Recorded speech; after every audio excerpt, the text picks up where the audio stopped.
Hi, this is Anna Imagination with the Healing Garden, and welcome to Shifting Perspectives. So I'm going to talk about, I'm going to give myself permission because I struggle with this and I can hear it, and I keep having these internal wars, and this is the vulnerable part of what I do. So I just need to talk about the issue. I know I sound arrogant. I know I sound conceited, self-centered.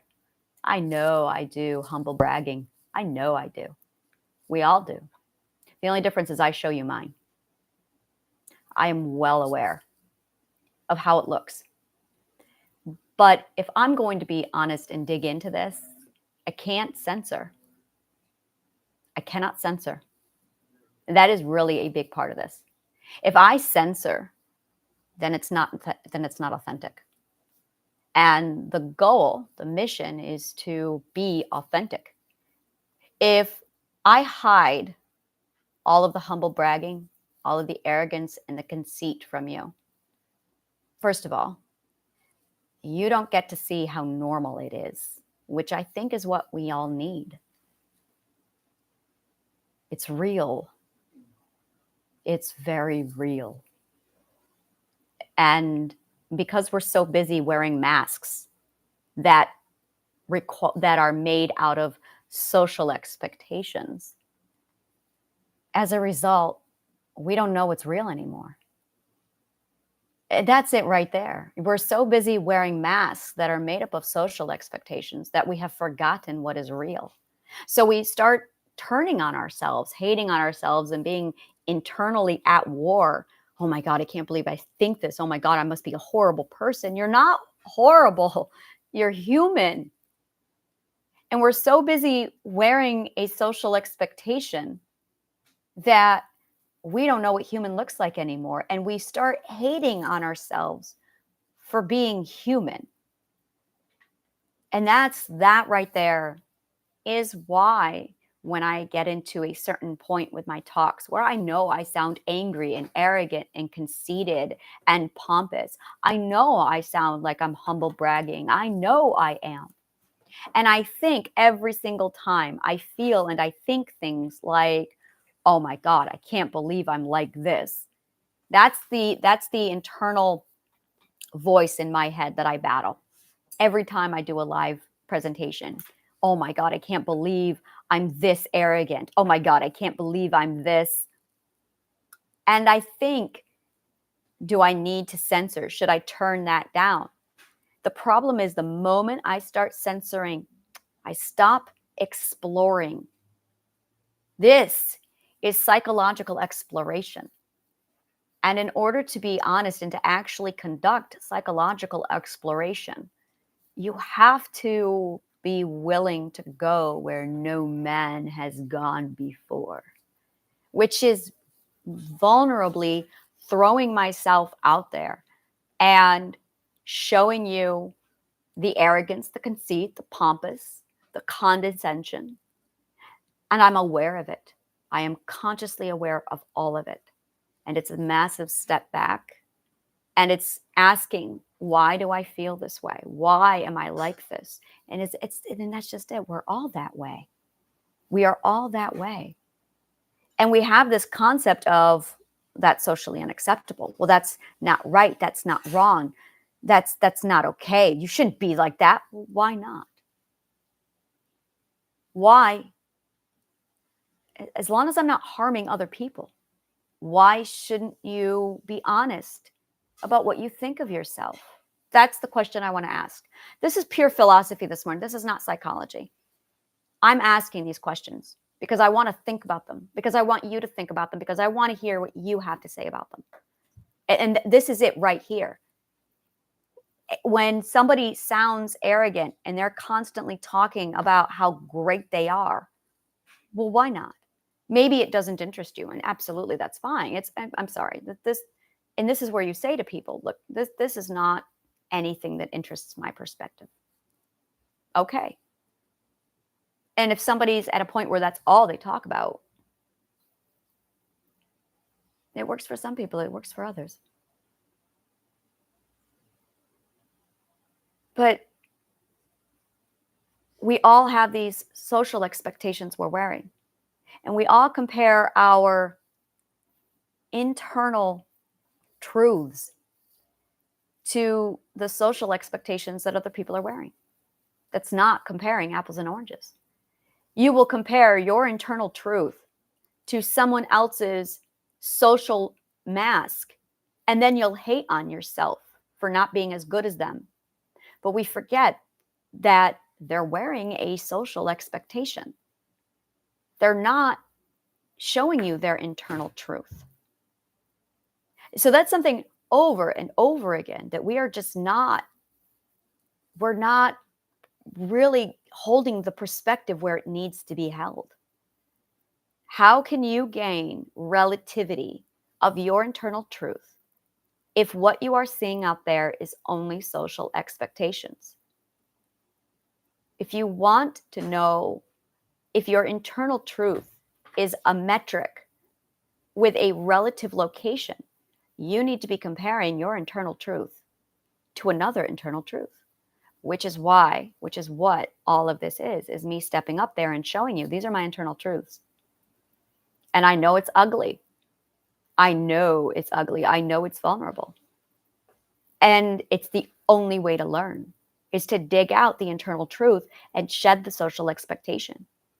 It's like we all have arrived at a masquerade ball, and we're all looking at these beautiful Venusian masks that we're all wearing. And we have all forgotten that we're wearing Venusian masks. And it's been thousands of years, and we are still wearing Venusian masks. And every one of us, only us, knows what the internal truths are. So every one of us is caught in our own perspective, running around, obsessing about our internal truth. Is it right? Is it wrong? Oh my God, they have so much of their life together. Oh my God, and social media comes along, and social media is just one big painted social expectation of a Venusian mask.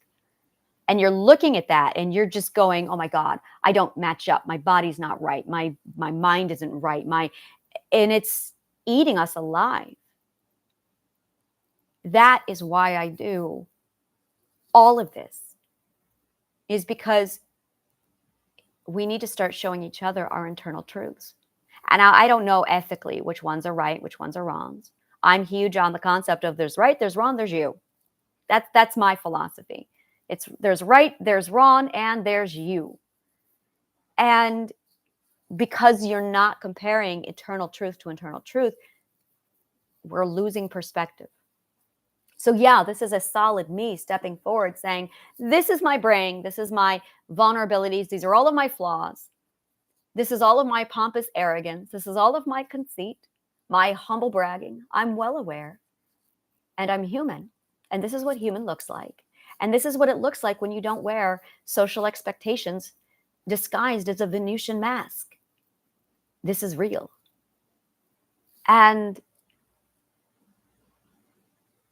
every now and then, and I do mean every now and then, I feel like I need to put it out there as a reminder to myself and to you why I'm so vulgar, why I'm so judgmental, because I can't explore the ethics of judgmental without being judgmental, embracing it, feeling the feelings that come with judgmental.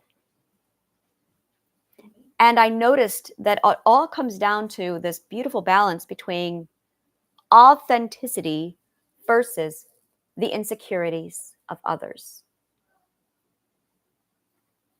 And that's it. It is authenticity versus the insecurities of others.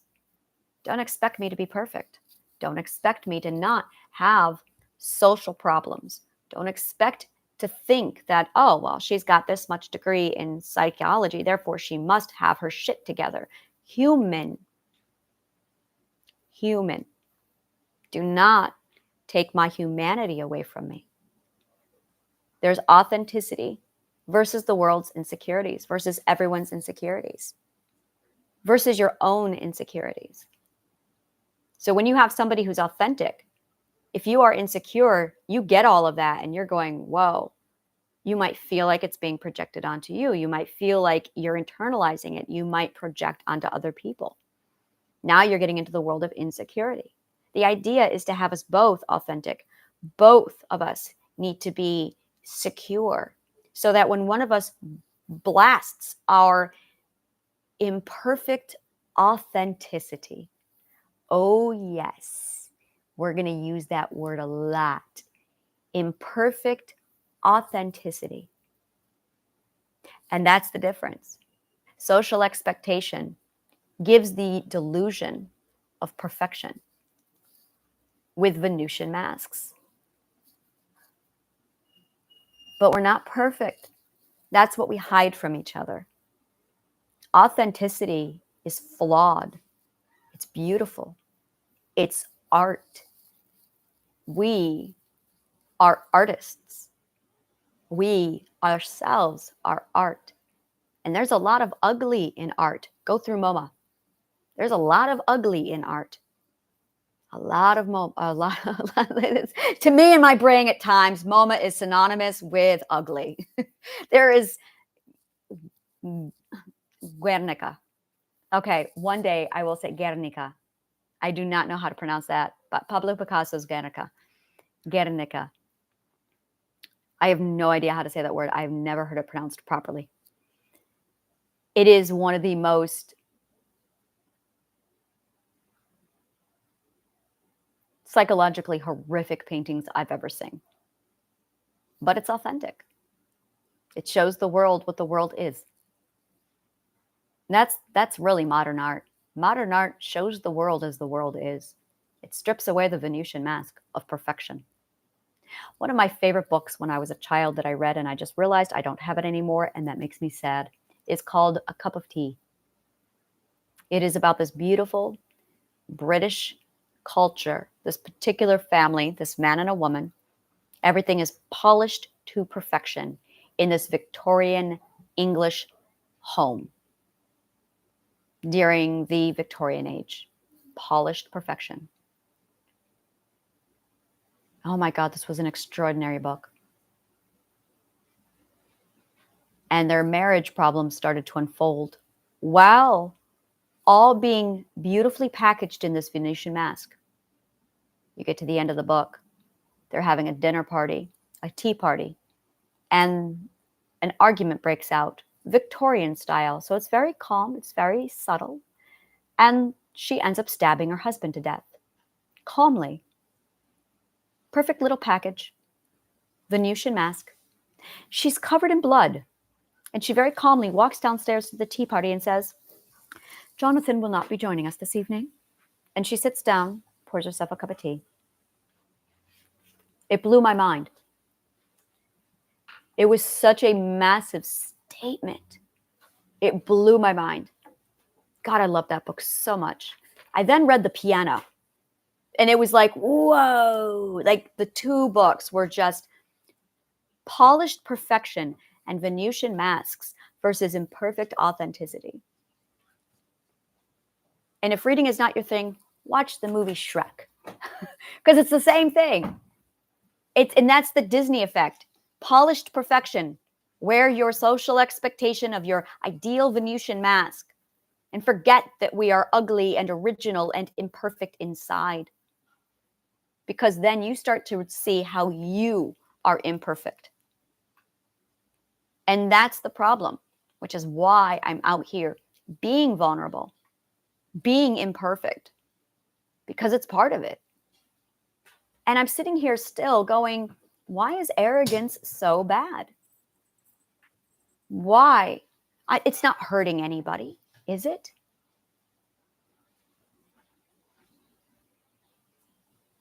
No. I don't think so.